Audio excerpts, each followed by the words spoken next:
Bueno, buenos días a todos y todas y muchas gracias por estar siguiendo este evento. Yo soy María Isabel López y soy académica de la Universidad del Biobío y soy la moderador 1 de este bloque. Buenos días, mi nombre es Susana Herrera, soy arquitecta, fundadora de Factoría Design y trabajo en el diseño de productos, diseño territorial. Junto a María Isabel López somos las moderadoras de este grupo. Bueno, primero que nada queremos agradecer y dar la bienvenida a José María Esquiaga Domínguez, quien es doctor, arquitecto y sociólogo, profesor de la Universidad Politécnica de Madrid. Ha sido decano del Colegio de Arquitectos de Madrid desde 2015 a 2019 y actualmente es presidente de la Asociación Española de Técnicos Urbanistas. Ha sido distinguido con diversos premios y reconocimientos, entre ellos el Premio Nacional de Urbanismo 2005, el Premio Europeo de Urbanismo STP-CU 2012, la 12ª Bienal Española de Arquitectura y Urbanismo 2013, el Premio de Investigación de la Bienal Iberoamericana de Arquitectura y Urbanismo 2012 y el Premio Extraordinario de Doctorado de la Universidad Politécnica de Madrid. Ha desempeñado diversas responsabilidades urbanísticas en la esfera local y regional de Madrid. Director General de Planificación Urbanística y Concertación de la Comunidad de Madrid entre 1991 y 95, Director General de Urbanismo de la Comunidad de Madrid 1988 al 91 y Director de Planeamiento de la Gerencia Municipal de Urbanismo de Madrid entre el 85 y el 88. Buenos días, José María. Agradecemos mucho tu presencia, estamos muy contentos de que puedas estar acá con nosotros y estamos ilusionados esperando para dar tu charla. La dinámica va a ser la siguiente. Son 40 minutos donde tú tienes para presentar y luego destinamos 20 minutos para que la audiencia pueda hacer preguntas. ¿Te parece? Bien, perfecto, sí. Lo primero es dar a todos los buenos días, ya casi buenas tardes aquí en España. Es un privilegio estar con ustedes y voy a tener, mucho gusto en presentarles una presentación que tiene dos partes. En la primera voy a intentar responder a la situación dramática en la que estamos viviendo, ese impacto en todos los ámbitos de la vida social, de la propia psicología individual, ¿no? Y por supuesto de nuestro entorno cultural que está significando la pandemia y asociado a la pandemia, porque pandemias hemos tenido muchas, pero ninguna ha tenido un impacto sobre nuestra vida social como lo que está acaeciendo con esta experiencia del COVID, ¿no? Ni siquiera la famosa epidemia de la gripe española de 1918 tuvo un impacto sobre nuestra forma de vida tan violento, tan dramático como este. Haré primero esa reflexión, pero también hay que decir que la experiencia de la pandemia nos está dejando un legado, una experiencia también complementaria de percepción. Estamos leyendo nuestras relaciones humanas, sociales, y en relación con nuestra ciudad, con nuestro hábitat más inmediato de una manera distinta. Y esto es un tema también muy interesante que va a dejar huella. Haré alguna referencia a cuestiones que están ahora en el debate, nuestra nueva manera de vivir, de pensar la vivienda, de pensar la calle, de pensar el espacio cercano de la ciudad, de pensar la movilidad. Finalmente les mostraré un proyecto de largo aliento que se inició en Madrid ya hace algunos años y que está cobrando cada vez más importancia, de alguna manera redefinir la ciudad en su conjunto. Creo que el planteamiento que en relación con la cultura como motor de la innovación y del desarrollo de una nueva sociabilidad y de una nueva identidad de la ciudad, en este caso Madrid, ¿no? Es válida para muchas otras ciudades. Enlaza muy bien con la perspectiva que desde luego respaldo, apoyo y admiro que están realizando desde Biobío Creativo y puede ayudar también a tener un contrapunto de lo que se está haciendo en algunos otros lugares, ¿no? Son más que conocidas, ¿no? Experiencias muy emblemáticas, ¿no? En relación con Tokio, con Nueva York o con París o con Londres, pero en la escala de ciudades medias, ¿no? En el fondo más comparables, ¿no? Con las ciudades latinoamericanas por escala, ¿no? Incluso por cercanía cultural, ¿no? Como puede ser el caso de Madrid, creo que también puede ser interesante y útil. Dicho esto, voy a pasar a compartir la pantalla. En este caso, quería, como les decía, arrancar de esta experiencia del cierre, ¿no? Del confinamiento. Realmente el impacto, más que en sí misma la pandemia, que es una desgracia, pero hemos vivido antes la pandemia del AIDS, ¿no? De la inmunodeficiencia adquirida, ¿no? También tuvimos la experiencia en algunos países del SARS, ¿no? De la neumonía atípica, ¿no? Hace como una década, ¿no?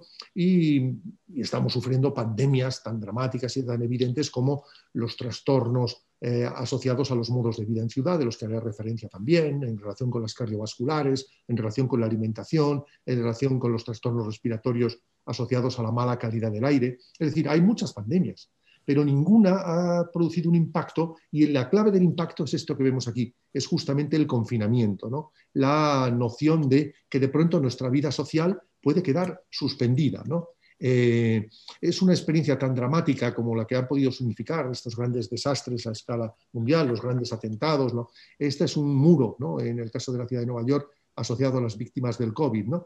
Pero esto es lo que mejor reflejaría en el caso de Madrid nuestra experiencia. Esto es la noche en blanco, la noche en que abren los museos, una foto que hicimos en 2008, ¿no? Esta es la situación en los momentos dramáticos del confinamiento. Ya no estamos en el confinamiento, pero nuestra vida ha quedado muy marcada por franjas horarias de limitación de movimientos.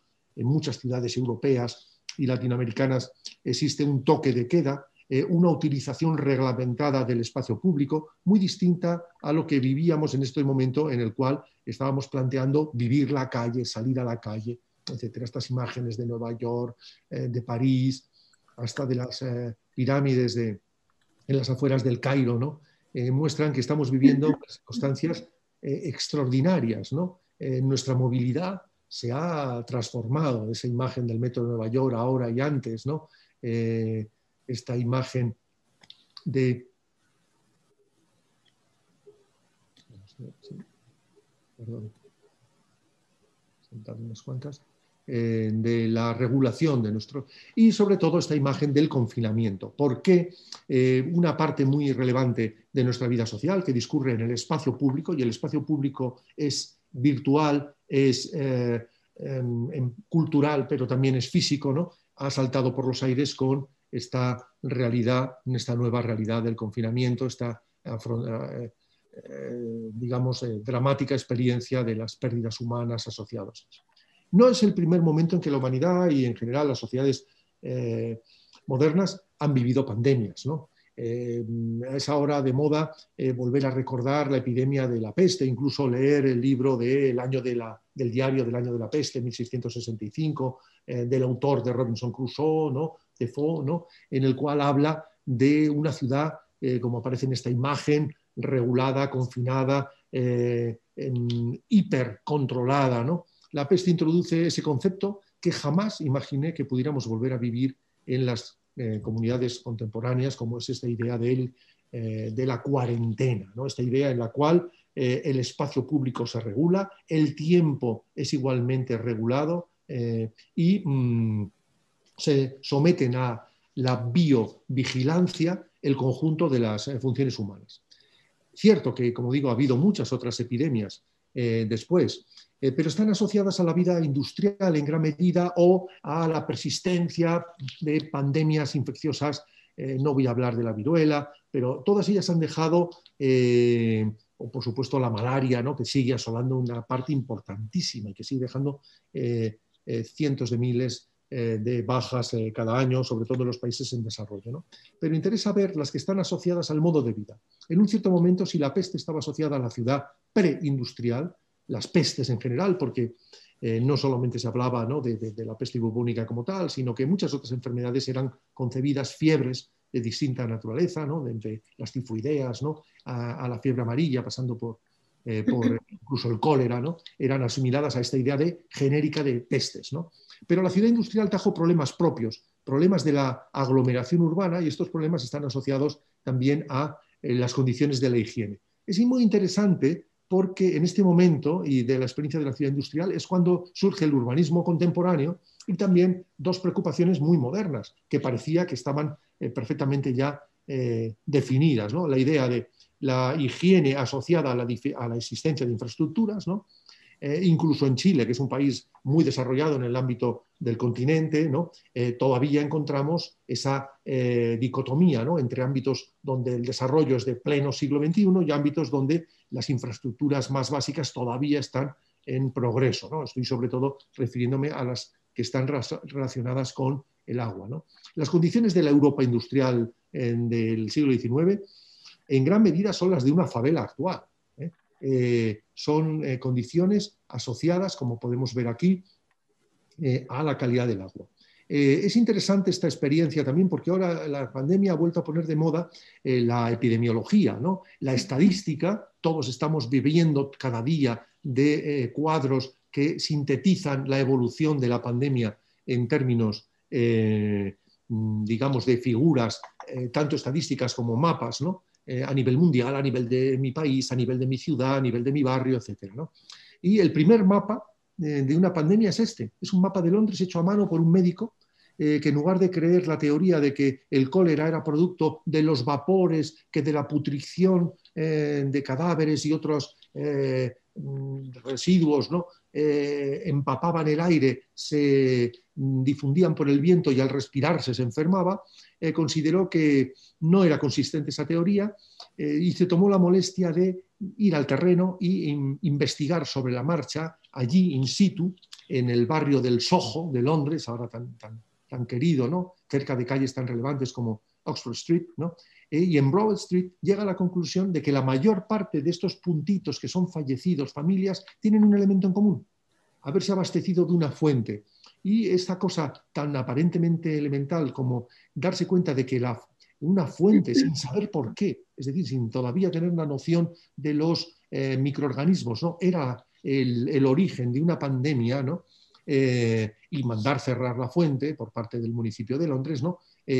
No solo para en aquel instante la pandemia, la epidemia en ese barrio, sino que da lugar a, digamos, la generación de infraestructuras tan importantes como las del agua. Ya se conocían. Esta es una imagen de París del siglo XVIII, pero es realmente en Londres en ese momento cuando por primera vez se plantea que la clave de la higiene de una ciudad contemporánea está en la calidad del agua. Es muy curioso porque como los microorganismos no se descubren hasta el final del XIX, ya con Koch, la idea no impregna la medicina, pero sin embargo de manera fáctica sí que se depura, y se conduce al Támesis el agua a través de conducciones como esta que vemos acá, ¿no? Que llevan aguas abajo, las aguas sucias. Se plantea tomar el agua del Támesis no donde se arrojan las aguas sucias, sino mucho más arriba, ¿no? O sea que de facto, en muchos casos, la medicina va a través de la observación y sobre todo la ingeniería por delante de a veces lo que se puede entender con el convencimiento estatutario, ¿no? Hay epidemias que no han dejado tanta huella, a pesar de que han sido violentamente más dramáticas que incluso la que estamos viviendo ahora. Ahora muchas veces se comenta que estas imágenes nos recuerdan a circunstancias muy presentes, ¿no? Como esto que estamos viendo de la pandemia del 18, ¿no? Esto es un hospital en Estados Unidos o el metro en Londres, ¿no?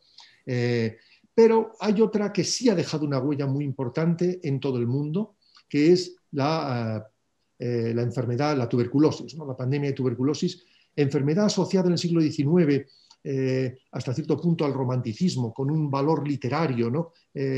Todavía no estigmatizada y que en el siglo XX queda claramente asociada a la pobreza. Este es un mapa de Madrid, en donde están puestos por colores, por primera vez en la historia, donde se produce más mortalidad.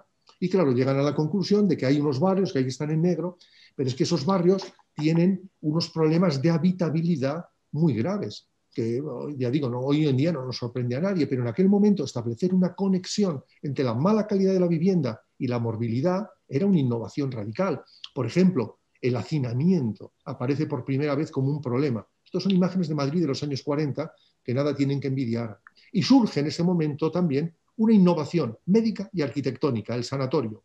Si la mala vivienda es el origen de la escasez de esperanza de vida y las malas condiciones de vida, una arquitectura distinta, abierta al sol y al aire, sería justamente la condición de la salud. El sanatorio, inicialmente vemos aquí esta imagen, termina convirtiéndose en el paradigma de la arquitectura moderna y la idea de abrir la arquitectura al exterior del sol entrando hasta el último rincón de las habitaciones, el no hacinamiento y la ventilación aparecen como elementos muy importantes. Y fíjense, son los mismos que ahora preocupan. Es decir, después de tantas vueltas hemos llegado a la conclusión que la distancia social, pero principalmente los lugares cerrados, el problema de la ventilación es crítico tantos años después, justamente en la pandemia que vemos ahora. Pero aquí sí que podemos decir que durante mucho tiempo la tuberculosis, hasta que tuvo un tratamiento ya después de la Segunda Guerra Mundial, ¿no? Se trataba con arquitectura. Y la arquitectura de la tuberculosis es las bases de la arquitectura contemporánea. Y pongo esta imagen del sanatorio de Pamio de Álvaro Aalto como emblema, ¿no?, de esta nueva manera de entender la ciudad. Pero claro, en este gráfico que hace referencia a Dinamarca, ¿no?, pero que es válido en general para toda Europa y que recientemente diríamos para todos los países en vías de desarrollo y desde luego para las partes, digamos, de pleno desarrollo de cualquier país emergente, muestra dos ideas muy curiosas. La primera, vean aquí, claro, cuando se estaba formando el urbanismo, las enfermedades infecciosas eran las enfermedades, ¿no?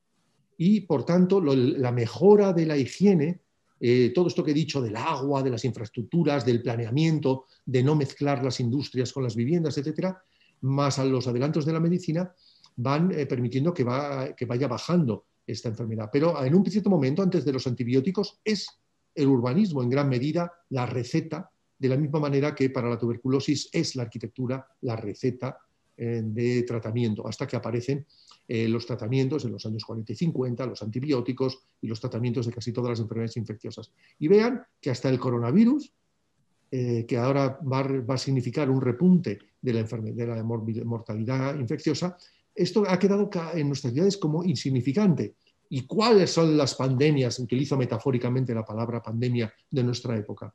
Pues son las asociadas, como aparece aquí, al modo de vida sedentario, al automóvil, son las enfermedades cardíacas, los cánceres, las enfermedades asociadas a la obesidad, a la mala calidad del aire, etc. Es decir, a dos elementos tan queridos y cercanos en nuestras ciudades como son el automóvil y asociado al automóvil a la mala calidad del aire, bueno, al automóvil ya en general al aire acondicionado y calefacciones no limpias, más las reminiscencias que pueda quedar todavía de una industria cercana a la ciudad. No. Voy a cambiar de idea y voy a pasar ahora a plantearles cuáles son los desafíos urbanos globales que tenemos que tratar, ¿no? Señalando algo que a mí me preocupa y que es importante también, y si quieren, esto es un mensaje más para los arquitectos y los profesionales en el ámbito de la ciudad, ¿no? Y es que el urbanismo convencional no nos sirve. Ojo, no nos sirve ni para el problema de la pandemia y de los grandes desafíos que voy a plantear ahora, ni tampoco para plantear una innovación en aspectos que a veces son de cultura inmaterial, ¿no? Como por ejemplo la promoción, fomento de la creación, ¿no? Como un elemento asociado a la innovación, como un elemento asociado a la vitalidad de las metrópolis, ¿no? Es decir, la regulación de los usos del suelo, lo que se llama el zoning, no es suficiente. ¿Por qué? Pues por varios motivos. En primer lugar, porque hay, esta es la imagen del zoning, la idea de la ciudad llevada desde arriba, la imagen un poco de la ciudad limitada a un plano. Hoy en día los arquitectos no podemos conformarnos con pensar que la ciudad se gobierna como se diseña un edificio. No, es mucho más complejo porque hay una dimensión humana muy compleja y muy interesante que luego veremos. Esta idea me lleva a plantearles algunas cuestiones que están ahí y que son ineludibles, algunas, y las menciono para no centrarme directamente dando un salto al tema de la promoción cultural, porque esas otras cuestiones están ahí y si no se resuelven, no se va a poder realizar de una manera eficiente ninguna de las otras. En primer lugar, esta que digo, la segregación y la inequidad, ¿no?, que se plasmaba en esta imagen de Parisópolis, ¿no?, vista desde las torres de la arquitectura convencional o vista desde el crecimiento informal, ¿no? Esta idea de las dos ciudades, que existe en todo el mundo, pero que en el caso de Latinoamérica o de Asia es muy visible como dicotomía, ¿no? Aquí lo ven todavía más dramático, ¿no?, en Caracas, ¿no?, entre la ciudad informal y la ciudad formal, entre los barrios jóvenes y la arquitectura de arquitectos de autor, ¿no?, entre la ciudad regulada con infraestructuras sometida a los planes y la ciudad que crece espontáneamente, sometida sin más a las necesidades, ¿no?, de los moradores, ¿no?, es un elemento muy, muy dramático. De hecho, ahora el coronavirus ha puesto de manifiesto que no la densidad, pero sí el hacinamiento, la hiperdensificación, la mala calidad, digamos, del equilibrio entre servicios, infraestructuras y población es un elemento muy grave también en el agravamiento de esta pandemia. De alguna manera nos pone de manifiesto algo que sabíamos desde principios del siglo XX, un siglo para volver a recordar, ¿no?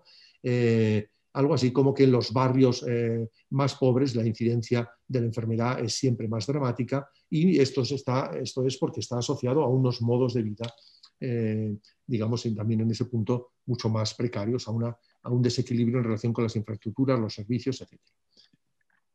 El cambio climático no merece ni la pena que planteemos que ese es el gran problema que nos encontraremos al día siguiente, y que es un tema digamos, un problema universal. Encontramos efectos del cambio climático en América Latina, en esa imagen de Bombay, o en Venecia, ¿no?, donde vemos la cara del alcalde, ¿no? Se manifiesta no solo en el calentamiento global, sino en algo que ya es evidente, una irregularidad en la gestión de las precipitaciones, de su temporalidad, una alteración de las estaciones, más como hemos dicho, el deshielo de los casquetes polares, el gran drama que significa la transformación radical del Ártico. Son cuestiones que afectan a nuestra vida cotidiana, porque esto ocurre, Venecia se inunda, o áreas de América Latina pasan sequías dramáticas donde se había conocido el bosque húmedo. Hay otras cuestiones que sí, ahora entro, tienen más relación a nuestra experiencia del coronavirus y de esta terrible pandemia y de la ciudad. La primera, ha habido un momento que se decía, no, la ciudad es el enemigo. La ciudad tiene muchos enemigos, las ciudades en general, la vida en ciudad, ¿no? Hay toda una tradición cultural antiurbana, ¿no? Desde muchos de los padres fundadores de Norteamérica, de Estados Unidos, ¿no?, eran realmente ruralistas, antiurbanos de talante, ¿no?, hasta muchas personas que consideran que el modo de vida suburbano, la disolución de la ciudad, es la alternativa más razonable. Y durante un instante, parecía que la pandemia les iba a dar razón. Este tema fue importante, pero ya no merece la pena destacarlo, porque a día de hoy tenemos muy claro, sencillamente basta ver los mapas, los atlas de distribución de la pandemia, que afecta a áreas rurales, a áreas de baja densidad y a áreas urbanas. El virus viajó en avión desde Wuhan a Italia y desde el norte de Italia a tantos otros lugares del mundo, ¿no?, en particular de Europa en un primer momento, y de América Latina también, en sus relaciones tan estrechas con Europa y América del Norte, ¿no?, y parecía que aterrizaba en grandes metrópolis, ¿no? Pero ahora mismo, cuando uno ve el mapa, pongamos el propio mapa de la pandemia en Estados Unidos o en España, observarán que es sorprendente y paradójicamente algunas de las regiones menos pobladas, algunas de las ciudades más pequeñas y con menos densidad de población son las que tienen una incidencia relativa mayor del virus. Por tanto, no hay una correlación entre densidad en el sentido genérico de población, sino entre contacto social como elemento principal y accesoriamente con el hacinamiento también asociado a la imposibilidad del aislamiento, de guardar la distancia social, etc. Por tanto, la densidad sí vale, a mi modo de ver, cuando no se convierte en hacinamiento, cuando es la densidad de Barcelona, que planteamos aquí, de una ciudad continua, compacta, compleja, donde hay de todo, donde la riqueza y la densidad de personas hace que pueda haber densidad de actividades, tanto de actividades económicas convencionales como de actividades creativas. Sin una mínima densidad y una mínima interacción, no hay caldo de cultivo, no hay soporte tampoco para la actividad creativa. Por tanto, el sprawl, la dispersión territorial al infinito, esta imagen del México DF, ¿no?, o esta imagen de Arizona, ¿no?, donde las áreas de cultivo ya son un mosaico de desarrollos parciales, ¿no?, de viviendas de baja densidad, ¿no?, pero es más impresionante quizá la de México, ¿no?, hasta en infinito, ¿no?, en desarrollos, no es el modo de crecimiento adecuado. Esta imagen de la vivienda aspiracional de tantas familias en todo el mundo, como dice este esta advertencia, ¿no? Puede ser peligrosa para la salud, ¿no? Y esta no se hace en tiempos de coronavirus, sino antes. ¿Por qué? Por la dependencia del automóvil y por la tendencia a concentrar y también las actividades. Es decir, ha ido asociado a concentrar las actividades comerciales, las actividades direccionales de oficinas, etcétera, en enclaves como esto, que es la sede de Movistar a nivel mundial, ¿no? Entre autopistas, ¿no? El Banco Santander, como un campus que parece un campus universitario, aislado de la ciudad, aislado, casi como creando microciudades. La idea en los campus universitarios de un cierto retiro, ¿no? Casi como el monacal, ¿no? Primitivamente, ¿no? Buscando ese entorno de crear de microcomunidades de estudiantes y profesores, se está cada vez más reproduciendo una versión que nada tiene que ver con el campus universitario, ¿no? Que son esas de autodenominadas ciudades que se caracterizan justamente por no ser ciudades. Lugares a donde solo se puede acudir en automóvil, dependientes de las redes de autopistas a las que solo se puede servir desde el automóvil, ¿no? Y por tanto, apoyo de un estilo de vida asociado necesariamente a la dependencia de los viajes, trabajo, residencia, sobre el automóvil privado. El confinamiento ha puesto de nuevo de moda el tema de la vivienda saludable. Esto es un artículo de un periódico de escala nacional en Madrid, uno de los más importantes, el Diario del País, ¿no? Donde han salido muchos reportajes de este estilo, ¿no? El confinamiento de pronto ha planteado que muchas de las viviendas que estábamos usando no son adecuadas. Incluso muchas porque son viviendas antiguas, lugares que no hubieran sido habitables en la época de la tuberculosis. Bueno, ahora vivimos menos en las ciudades, en las viviendas, vivimos más en la calle, en nuestros trabajos, tenemos los antibióticos. No es importante que no entre el sol, salvo cuando se tiene que pasar meses confinado en una vivienda sin sol ni ventilación adecuada. Es decir, que aparecen problemas, estos son de Madrid, ¿no? De esa mala calidad de la vivienda remanente. Es decir, se ha vuelto a poner de moda, entre comillas, como de asignatura nunca definitivamente aprobada, la persistencia de enormes cantidades de vivienda en malas condiciones en las ciudades. Y me da igual que hablemos de Nueva York, de Santiago de Chile, de los barrios jóvenes o de Madrid.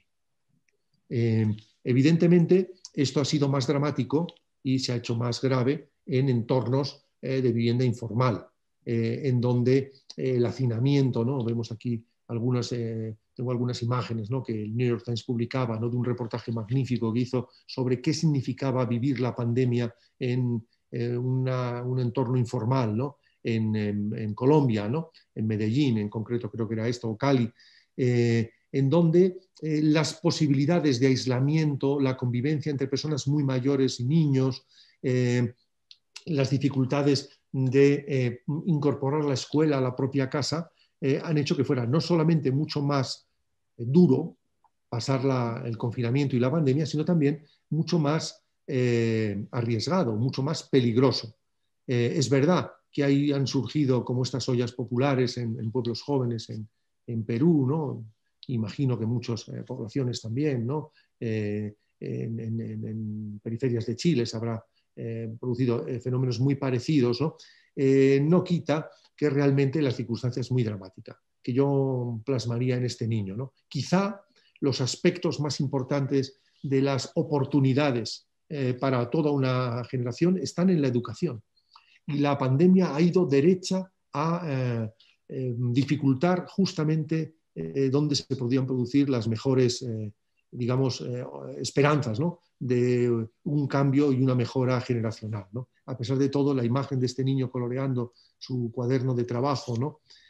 Pues nos muestra que sin ordenadores ni nada que se le parezca, ¿no? Sin tener laptops a disposición, sino utilizando la televisión, ¿no? Como en este otro caso también en Perú, ¿no? Como elemento educativo, ¿no? La hermanita mayor enseña a las pequeñas, ¿no? La escuela se traslada a casa, ¿no? Quizá lo prepararon para la fotografía, ¿no? Pero solo el orden, ¿no? Este microcosmos dentro de lo que es, digamos, el drama, ¿no? de la favela, ¿no? Pues muestra de manifiesto, digamos, esa idea de la cooperación, ¿no? En este caso, la de las vecinas que se turnan para dar clase a los niños y tenerlos digamos, pues más sujetos y con un horario, ¿no? Y supliendo al colegio, ¿no? Ellos mismos. Nos pone de manifiesto, digamos, lo que significa, ¿no? Y esta es la otra cara de la moneda, ¿no? En los países más desarrollados, donde de pronto la casa, el hogar, se ha convertido en la oficina. El teletrabajo ha cambiado nuestros estándares de vida, ¿no? Ahí yo auguro que de una manera irreversible.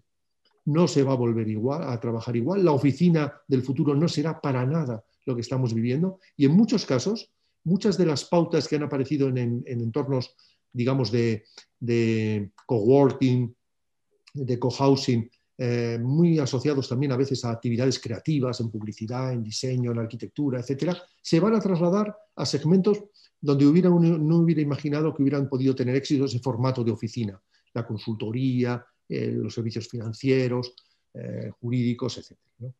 Y finalmente hay otro tema importantísimo, que es la cuestión en concreto de la cercanía. Seguro que todos han escuchado hablar un montón de veces la idea de la ciudad de los 15 minutos. La ciudad cercana, la idea de que hay que volver a pensar las ciudades, primero poniendo a la gente en el puesto de mando, no ya los planos, no ya la mano del arquitecto desde arriba, sino más bien las necesidades reales de la gente real, que son distintas en cada lugar, y sobre todo teniendo en cuenta que en estas necesidades reales la primera es la de tener las cosas cerca, tener la vida fácil, ¿no? En las calles de antaño todo ocurría en la calle. Podemos decir, bueno, pero es que esto no era una circunstancia deseable, ¿no? La calle era lugar de juegos, lugar de encuentro, lugar de movilidad y al mismo tiempo mercado, ¿no? En esta imagen de San Pablo en Brasil vemos que conceptualmente encontramos los mismos elementos. La calle es mercado, la calle es circulación peatonal, circulación rodada, es un lugar también de encuentro, de paseo, ¿no? Es un lugar de informalidad, pero muy asociada a que la calle es un lugar también de encuentro es un lugar en muchos países también donde se realizan muchas funciones, ¿no? Desde almorzar hasta las funciones de pasear o descansar, ¿no? en ese entorno. La calle ha tenido en el ámbito del urbanismo muchos enemigos. Los más importantes se produjeron en los años 20, cuando los arquitectos contemporáneos del momento, estos son dibujos de Le Corbusier, consideran que la calle está asociada a la ciudad antigua y la ciudad antigua asociada a las malas condiciones higiénicas y a la tuberculosis, y que por eso es necesario matar la calle Corredor, dice aquí Le Corbusier, ¿no? Il faut tuer la rue Corredor, y frente a eso plantear qué ciudad esta. La ciudad, la Villa Verde, la ciudad del campo, etc., ¿no? Claro, la realidad de nuestras periferias, incluso en Europa, no se parece mucho a esta Villa Verde. Todo lo más, algunos barrios de estratos de población de renta muy alta sí han podido acercarse a ese ideal, ¿no? Pero esta imagen de Madrid en los años 60 muestra cómo era el estilo de vida, ¿no? En lugar del verde tenemos esos enormes solares todavía pendientes del desarrollo de las viviendas, que son sencillamente una acumulación de ladrillos o de concreto, ¿no? Sin ninguna de las otras condiciones que hacía de la ciudad, el equilibrio con otras funciones urbanas, la posibilidad de tener incluso como tal la calle. Pero además la calle en gran medida se ha convertido en carretera. Es decir, que nuestras ciudades han sacrificado lo que la calle tenía de ámbito digamos, complejo, ¿no? En la ciudad tradicional, y afortunadamente pues, muchas ciudades históricas lo tienen Santiago, Valparaíso, Concepción, de la misma manera que Madrid, Barcelona, Valencia, o Boston, Nueva York o San Francisco, pero en gran medida la ciudad contemporánea tiene como paradigma, me da igual que estemos hablando de Los Ángeles, que era la anterior, de Shanghái, de México o de Bangkok, ¿no? La autopista, esta calle pensada solo para una monofunción, que es el automóvil, se ha convertido en la dueña y señora del espacio urbano y con ella el automóvil. Incluso cuando el automóvil no encaja en la calle tradicional, como esta calle del Cairo, que es un foco, pues se le lleva por arriba, ¿no? Cuando en Occidente se están desmontando este tipo de puentes, ¿no? Considerándolos como un ejemplo de un progreso asociado al automóvil superado, me da igual que sea Boston o Madrid, que lo vemos, ¿no? Se están realizando este tipo de infraestructuras en los países emergentes, ¿no? O México coloca una segunda autopista, una segunda planta de la red de autopistas dentro del corazón de la ciudad, ¿no? Creo que nos ha puesto de manifiesto la pandemia cuando hemos visto la ciudad vacía y el asfalto vacío, que la calle no estaba bien diseñada, no estaba proporcionalmente distribuida, incluso en una ciudad tradicional como esto es el centro de Madrid, el Paseo de la Castellana, ¿no? La calle que es el corazón de la ciudad, nuestros campos elíseos, ¿no? Nos hemos dado cuenta que hay un desequilibrio entre el automóvil, que tenía demasiado territorio para lo que aporta al interior de la ciudad. No voy a plantear la utopía de la desaparición del automóvil, pero sí que definitivamente el automóvil no puede ser el elemento prioritario de la ciudad porque no es el que nos resuelve en los ámbitos de aquellas personas que vivimos en los centros urbanos, ¿no? Digamos, la mayor parte de nuestras necesidades de movilidad. Las queremos desarrollar caminando y la pandemia, con el confinamiento y las franjas horarias, ha planteado una nueva experiencia, ¿no? Que es la de la utilización del espacio público y la de caminar. Las colas para utilizar los supermercados, los centros de salud, los equipamientos públicos, ¿no? Da igual y la calle en general, que se ha, digamos, convertido en un territorio peatonal por unos meses, por un pequeño periodo, ¿no? Nos ha enseñado como herencia que es necesario redefinirla. Aquí vemos una calle de tráfico rodado, de plataforma única en Madrid, ¿no? A duras penas, la intensidad de uso peatonal de la calle la hacía transitable para vehículos. Era casi imposible que existieran los vehículos. Incluso veíamos que bicicletas, deportistas, personas mayores que pasean, niños, convergían sobre un espacio público escaso y mal diseñado. Era necesario cambiarlo. Con medidas muy simples como esta de fuera automóviles, esta calle se ha convertido en compartida. Los automóviles tienen es casi como si fuera la jerarquía del futuro de la ciudad. Y esto es Chicago, estamos hablando de Norteamérica, digamos el país que más adora junto con Italia sus automóviles, ¿no? Y el estilo de vida asociado a la libertad de tener el automóvil individual, ¿no? Y empiezan a ocurrir cosas insólitas, que si vamos a ver esta imagen, que se me diga que en París, precisamente para combatir el virus, los restaurantes y cafés salen al aire libre, no me sorprende porque ya estaban en el aire libre en gran medida, ¿no? Lo que pasa es que calles de acceso de automóviles como esta se han convertido en calles totalmente peatonales. Si me dicen que lo iba a ver en Nueva York, no lo hubiera creído. Que se pudiera ganar espacio de aparcamiento, incluso espacio de movilidad de automóviles para los restaurantes, la vida, digamos, social al aire libre, es realmente una innovación muy radical de la pandemia, ¿no? De la misma manera que lo fue, ¿no? Experiencias como estas de Calle Madero, ¿no? De tentar, ¿no? La posibilidad de suprimir los automóviles para ver qué ocurre y encontrarnos con una explosión de utilización peatonal enorme, ¿no? O la de la bicicleta, ¿no? Que de pronto ha ganado todo el espacio por su uso, ¿no? Como esta imagen de París que vemos, ¿no? Que nos asocia a la idea de que la bicicleta va a empezar a ser en muchas ciudades, en lugar de una reminiscencia del pasado, digamos, de la etapa de la penalidad, ¿no? Económica, ¿no? De la posguerra, en el caso europeo, ¿no? A ser, o en el caso chino, ¿no? A ser un elemento de la ciudad moderna, de la ciudad contemporánea para todas las edades, ¿no?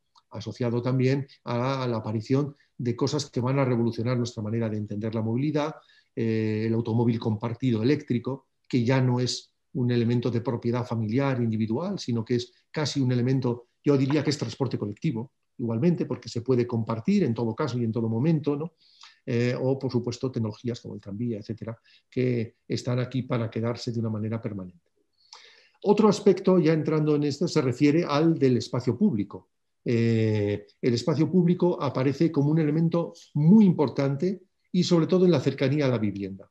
Y aquí quería mostrarles, y ya entro en la última parte de mi conferencia, en la que tenemos todavía un tercio, digamos, del tiempo que había calculado. Si ven que me extiendo demasiado, pues procuraré abreviar, de la idea esta del proyecto de Madrid Centro, que es un proyecto que tiene ya unos años y que se está implementando poco a poco a lo largo de este tiempo, en el cual trabajamos una serie de arquitectos de especialidades muy distintas, quien les habla, Juan Herreros, autor del Museo Munch, profesores de construcción, profesores ecólogos, especialistas en espacio público. En este plan del centro quisimos sobre todo hacer hincapié en varias ideas. Una está asociada justamente a esta que estamos viendo, ¿no? Se podría pensar muy fácilmente cualquier ciudad, desde luego Santiago en su centro, facilísimo, y Madrid también, desde la idea de no darle todas las calles al automóvil que circula, sino solo algunas. En este caso diríamos, ¿qué pasaría si solamente las calles de mayor tráfico se mantienen con el acceso indiscriminado del automóvil y el transporte público de alta capacidad, autobuses, etcétera, pero otras calles son para los peatones, ¿no?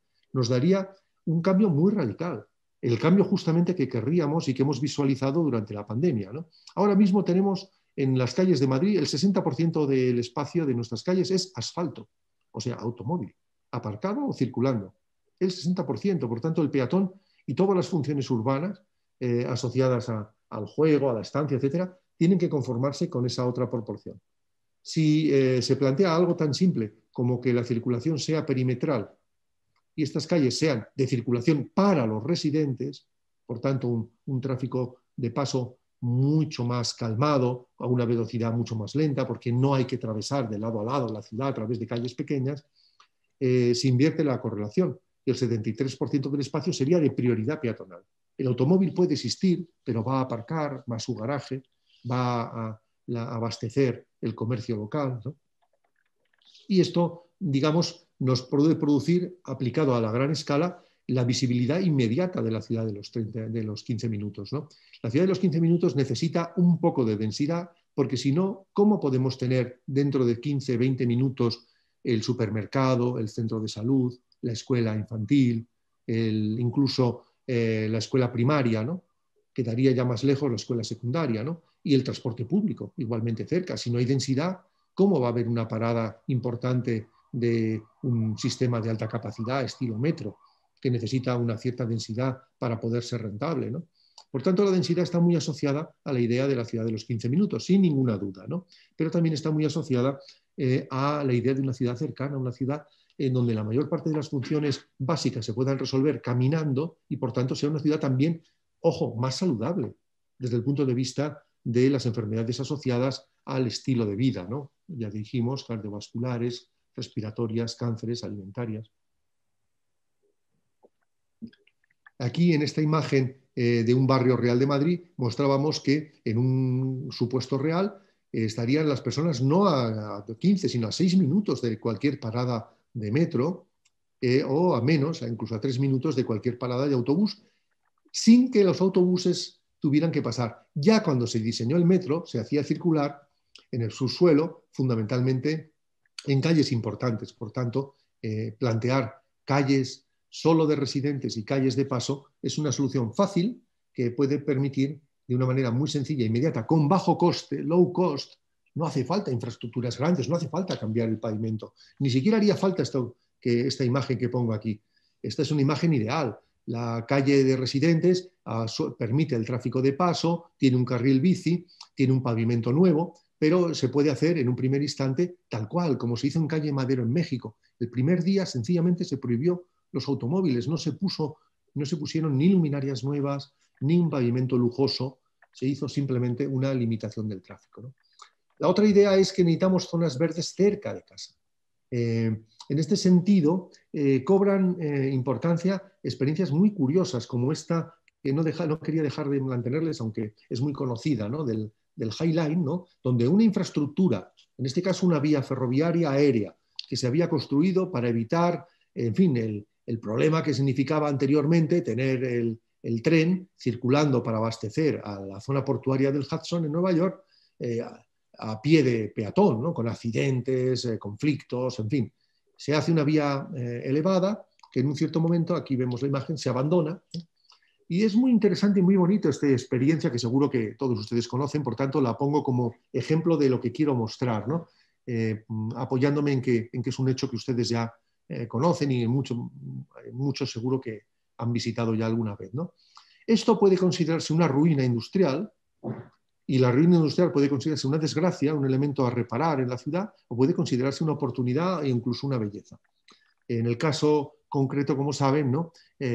Una minoría de los vecinos del entorno, ¿no? de los moradores de los barrios circundantes de esta zona, que se llamaba el distrito, ¿no? de la carne enlatada, ¿no? el Meatpacking District en Nueva York, ahora mismo un área clave de la vida cultural, de galerías, etcétera, ¿no? Entendieron que había la posibilidad de tener naturaleza y crear un gran balcón horizontal elevado sobre la ciudad, recuperando la memoria de las vías, no perdiéndola, para ser más exactos, ¿no?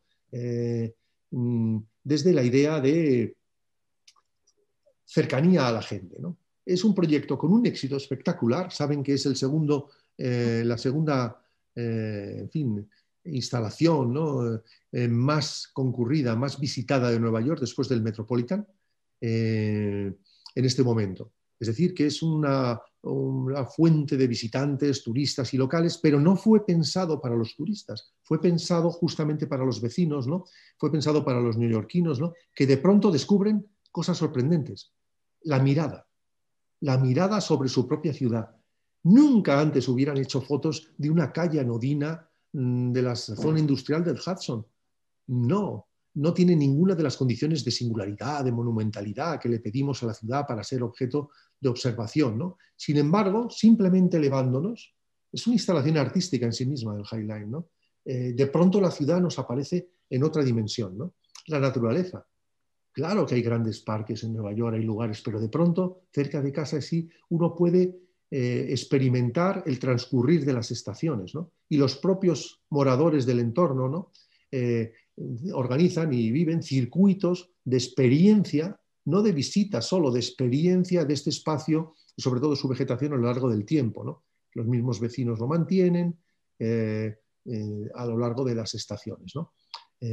Y lo que sí es urbanístico es el hecho de que el elemento atractor convierte un lugar anodino, ¿no? y en gran medida deteriorado de la ciudad en un ámbito de oportunidad, y surgen los nuevos edificios como este del arquitecto del Pritzker, Frank Gehry, y toda una serie de nuevos hoteles, ¿no? Se gentrifica, sí, se gentrifica en gran medida, ¿no?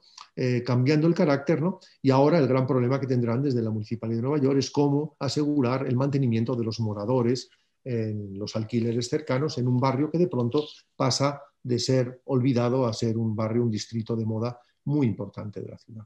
En el caso madrileño, planteamos la oportunidad de un gran proyecto, que es el soterramiento de una autopista a pie de la cota cero del terreno, ¿no? Que discurría paralelo al río de Madrid, que es para crear unos dedos verdes que entraran en el interior de la ciudad. Creo que, y me voy a apoyar sobre todo, tengo mapas, pero más bien en imágenes, ¿no? Ya ven que estoy fundamentalmente intentando plasmar que los conceptos son siempre imágenes, y no es raro, porque en la ciudad nuestros proyectos terminan siendo espaciales, ¿no? Por más que tengan incluso un componente importante social, un componente, digamos, creativo, al final terminan transformando nuestro espacio, ¿no? Aquí la idea es, unamos con microacciones casi de urbanismo táctico los grandes parques que existen en la ciudad, con sobre todo este nuevo eje vertebral del río, ¿no? Y tendremos corredores verdes, ¿no? Podremos llegar, digamos, tener la posibilidad de llevar el verde al pie de la casa, que es la clave de la ciudad cercana, la clave de la ciudad de los 100 minutos. No basta tener un espacio natural cerca de la ciudad, ¿no? Al que poder ir el fin de semana. Es necesario la placita cerca de casa, el espacio para las personas mayores, para los niños, para el paseo, para el deporte, además de el valor que tienen los grandes espacios naturales, ¿no? Si seguimos aquí, vemos este tipo de... Y les muestro la transformación del río, ¿no? Que es esto que vemos ahora en horizontal, le veíamos inclinado, ¿no? Era así, ¿eh? ¿Ven? El río de Madrid es un río en gran medida artificial y canalizado, rodeado de autopistas, y se transforma. Estas autopistas se convierten en subterráneas y eso permite realizar un parque en superficie, que es este, que ven acá, es la misma foto. Diré que asociado a esta estrategia de transformación de la ciudad, planteamos una estrategia de redefinir la identidad ciudadana y asociado a esa redefinición fundamentalmente la promoción de las actividades culturales. En una ciudad como Madrid, que es en gran medida una potencia en el ámbito de la cultura, por así decir, convencional, museística, y de actividades culturales digamos, de difusión. Hay enormes ofertas de actividades de todo tipo, de cultura, ¿no? Pero nos preocupaba otra. No es tanto la riqueza de la ciudad, la cultura que exhibe, es decir, esa milla museística donde en Madrid tenemos el Museo del Prado, el Museo Thyssen, la colección de arte moderno del Museo Reina Sofía, el Guernica, o la Dama de la Perla, o las hilanderas o las meninas de Velázquez, ¿no? En una milla, ¿no? Sino fundamentalmente ámbitos donde se pueda producir cultura e incluso difundir cultura de una manera distinta, ¿no? Con grandes contenedores, ¿no? Si luego da tiempo y logro, en fin, recuperar la presentación, que veo que está rebelde, les mostraría un poco los grandes contenedores culturales concebidos ya no como espacios museísticos, sino concebidos de una manera distinta como catalizadores culturales, ¿no? Como espacios que, gestionados desde colectivos muy diversos, ¿no? Pueden generar un sistema espacial de innovación cultural, ¿no? Y eso es un poco lo que planteamos en ese plan. Me estaba refiriendo a Matadero, a Medialab Prado, a Casa Encendida, a Tabacalera. Son contenedores, algunos ni siquiera restaurados, ¿no? Donde colectivos desarrollan una actividad cultural que no se puede ya encuadrar solo, ni siquiera en la curaduría, sino fundamentalmente en la de facilitar espacios para la creación por parte de los propios artistas y creadores en todos los ámbitos, ¿no? Estamos hablando desde artes escénicas hasta vídeo, pasando, por supuesto, por las artes plásticas convencionales o la literatura, ¿no? Bueno, dejamos aquí para cumplir más estrictamente un poco esa y si estoy a la orden, si hay cualquier duda o comentario o aclaración. Muchas gracias, José María. Estuvo súper interesante todo lo que nos contaste. En realidad es tantos temas en una ciudad compleja, obviamente, que como que cuesta finalmente digerir todo lo que se ha conversado. Bueno, como moderadores teníamos oportunidad de hacer algunas preguntas, así que yo voy a partir con alguna pregunta, un poco retomando el tema que tocaste, ¿cierto? El del espacio público y la pandemia. Estaba pensando al escuchar tus palabras, ¿cierto? Como de repente esta como binomio que existe entre espacio privado, individual, y espacio público, luego cierto colectivo, quizá a la luz de esta pandemia podría, claro, repensarse un poco lo que tú también hablas cuando hablas de esta unidad como intermedia, ¿cierto? O del barrio, porque siempre tenemos como esta cosa que, claro, por un lado tenemos lo individual, pero lo individual, como bien dices tú, no siempre satisface la habitabilidad mínima, sobre todo en periodo de confinamiento, sobre todo para las capas, digamos, más desfavorecidas. Y por otra parte, el espacio público tiene esa cosa como anónima, ¿cierto? Como que de repente nadie sabe quién pasó por aquí, entonces eso dificulta mucho, obviamente, el tema de la trazabilidad, por ejemplo, ¿cierto? Entonces, claro, aparece como el entremedio, ¿cierto? Entonces, este espacio público intermedio quizás el concepto que nos lleva, y ahí estaba pensando yo en dos conceptos claves, ¿cierto? El concepto de escala, una parte como algo tan importante frente a la pandemia, y el concepto de la gobernanza, por otra parte, porque tenemos esta escala intermedia donde, claro, se podría ejercer un mayor control, en el sentido de la escala del barrio, de que quien circula por aquí es el vecino, no es cualquiera, ¿cierto? Entonces tienes una mayor posibilidad de trazabilidad, tienes una mayor posibilidad de control, pero por otra parte, claro, ese control, como dices tú, no puede ser el control, y a lo mejor ahí es donde viene como la rebelión, digamos, popular, de las personas que se rebelan frente a ese control, que viene como desde arriba, como del Estado, ¿cierto? Como miedo incluso, ¿cierto? Entonces quizás esa solución debería ser y esa viene como la utopía, ¿cierto? Quizás ese control debería venir de esos grupos también, a esa escala también, como darle más poder a esos grupos que puedan ejercer una escala participativa, más Pero bueno, son como reflexiones que quería quizá podías como profundizar. Y también la otra es como del concepto como que se nos viene encima reiteradamente en urbanismo se nos vuelven a aparecer conceptos como el de la unidad habitacional, por ejemplo, que plantearon los modernos en algún momento, y cómo también empieza a tomar fuerza al pensar en esta escala, ¿cierto? Esta célula que tú planteabas en el caso de Es que estoy muy de acuerdo respecto con lo que ha dicho María Isabel. Creo que además esa es la clave. Durante mucho tiempo, digamos que desde el urbanismo se ha abusado tanto, digamos, desde la administración como desde los propios profesionales, ¿no? De una visión muy desde arriba, ¿no? Y realmente lo que pone de manifiesto la ciudad de los 15 minutos, la ciudad cercana, yo diría que me gusta más la expresión ciudad cercana, porque tiene dos significados en castellano, ¿no? Es de cercanía en términos físicos, pero también una ciudad más apropiada, apropiada en sentido de empoderada por la propia gente que la habita, ¿no? No es un problema solo tecnocrático, ¿no? De organizar la ciudad con una mejor distribución de los servicios, etcétera, desde arriba, ¿no? Sino que realmente necesita una pensada más desde abajo. Si pudiéramos retener del modernismo, ¿no? de esos años 20, de los congresos de arquitectura moderna, del urbanismo que revolucionó, ¿no? El siglo XX, ¿no? La idea de habitabilidad, ¿no? Principalmente, la idea de asociarlo a la salud, lo que ellos conocían entonces, que era la tuberculosis, ¿no? Si hubieran tenido la pandemia de cardiovasculares que hemos vivido antes del coronavirus, hubieran planteado una ciudad seguro que distinta, ¿no? Porque eran sensibles a esa relación entre la gente y la ciudad, ¿no? Si pudiéramos retener esa idea y, en cambio, recuperar la idea de la calle y del espacio público como el sistema venoso, ¿no? y arterial, ¿no? de la ciudad cotidiana, ¿no? Donde se pueda realizar muchas de las funciones digamos, ambiguas, abiertas, ¿no? Indefinidas, ¿no? En muchos casos, no solo circular. En una autopista solo circulo, pero en un espacio público o una calle puedo estar, puedo parar, puedo mirar, puedo realizar funciones también muy esenciales, como acercarme a un comercio, como circular, caminar, etc., ¿no?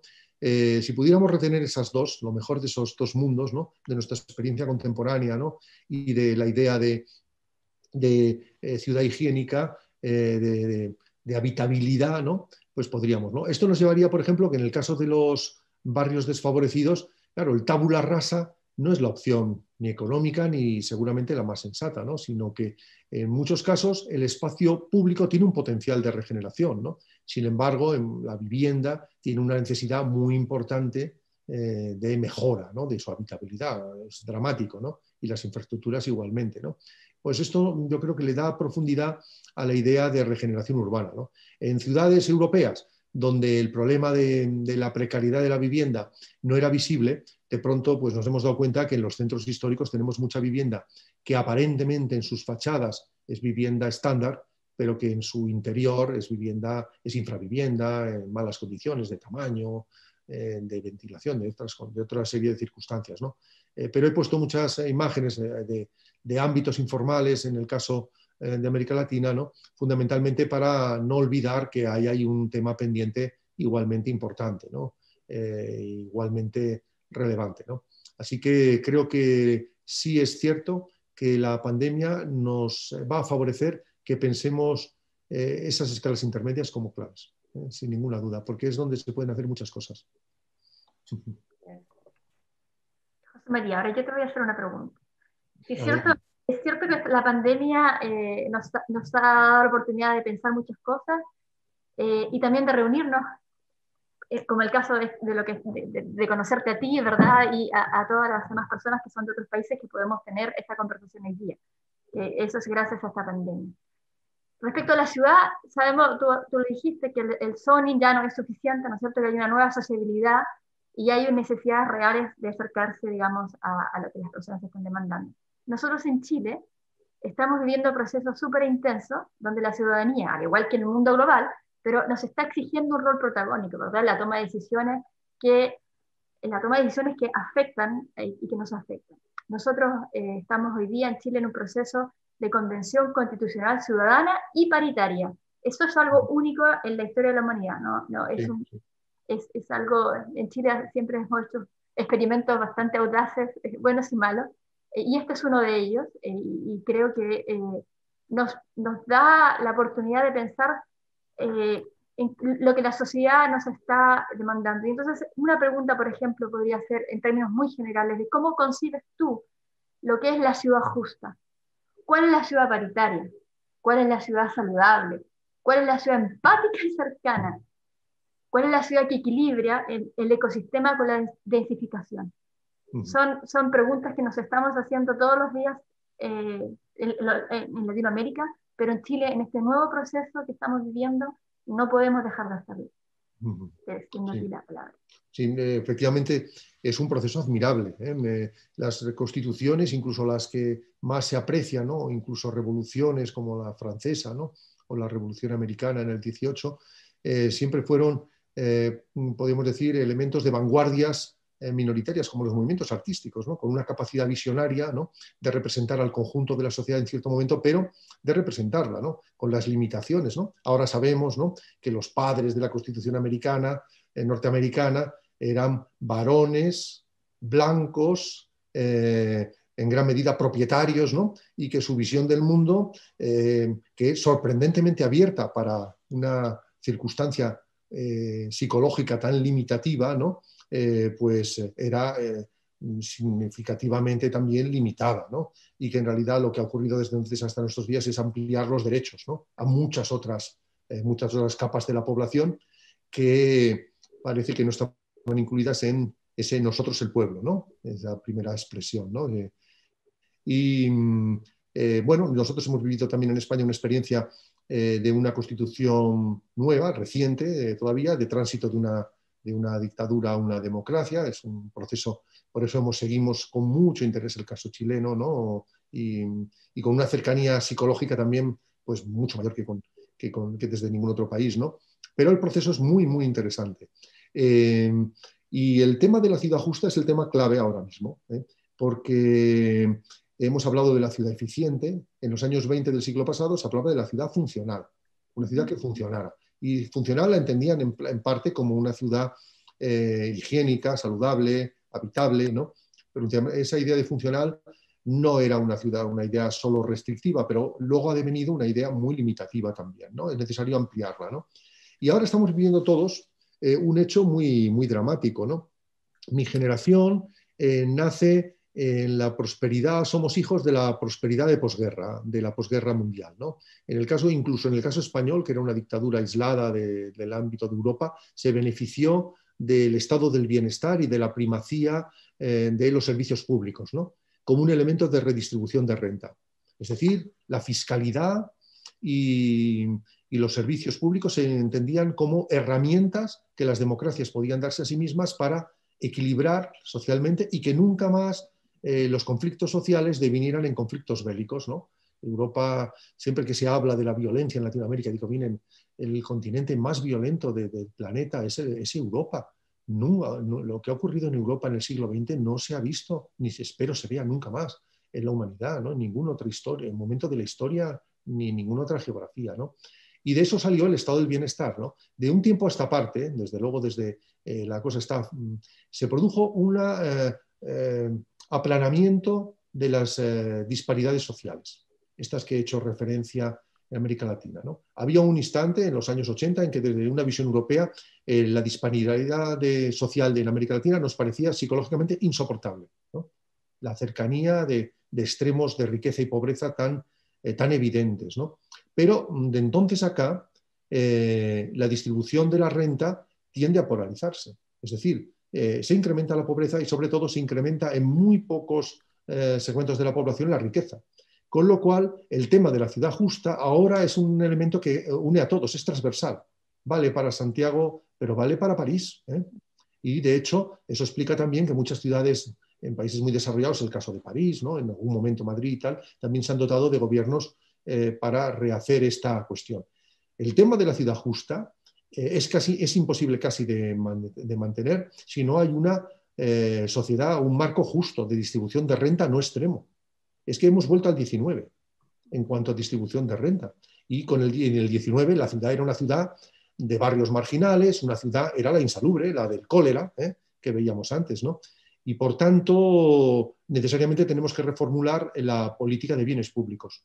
Ahí sí podemos hacer desde el urbanismo mucho. Tenemos más difícil trabajar en la redistribución de renta porque es un tema que tiene que ver con las oportunidades, la educación y la fiscalidad.